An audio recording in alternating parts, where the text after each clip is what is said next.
Sir అమ్మవారికి దర్శనం ఎలా జరిగింది మన విజయవాడలో? మంచిగా జరిగింది సార్. మీరు ఎక్కడి నుంచి వచ్చారు? మేము రేవంత్ రెడ్డి కాన్స్టిట్యూన్సీ కొడంగల్ నుండి వచ్చేసినాము. ఓకే.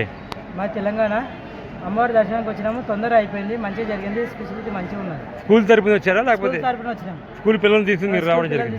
మేము టీచర్స్. Okay okay. అమ్మా ఎలా జరిగింది అమ్మవారి దర్శనం? బాగా జరిగిందని చెప్పండి.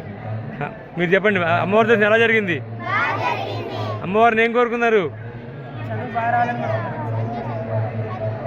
ప్రతి సంవత్సరం వస్తారా? అమ్మవారి విగ్రహం చూసిందా? బాగుందా? ఏం అమ్మవారు అట్లనే ఉంటారు సార్. మీరు చెప్పండి సార్, అమ్మవారి దర్శనం ఎలా జరిగింది? చాలా బ్రహ్మాండంగా జరిగిందండి. మా పిల్లలకు మాకు చాలా ఆనందమైందండి. అధికారులు మీకు ఇక్కడ ఎలా కోఆపరేట్ చేశారండి? అందరూ కూడా సార్లు మా పిల్లల గురించి తొందరగా తీసుకుపోయి దర్శనం చేయించారండి. Very very thanks sir. మీ యాజమాన్యానికి కానీ మీ యొక్క ఎండోమెంట్ వాళ్ళకి కానీ మా తరఫు నుంచి, మా స్కూల్ తరఫు నుంచి కృతజ్ఞతలు సార్. Very happy, congratulation. మీ స్కూల్ పేరేంటి సార్? గవాస్కర్. గవాస్కర్ స్కూలా? ఓకే, ధన్యవాదాలు. సన్ సేన్ అని స్కూల్ పేరు. ఓకే. చెప్పండి.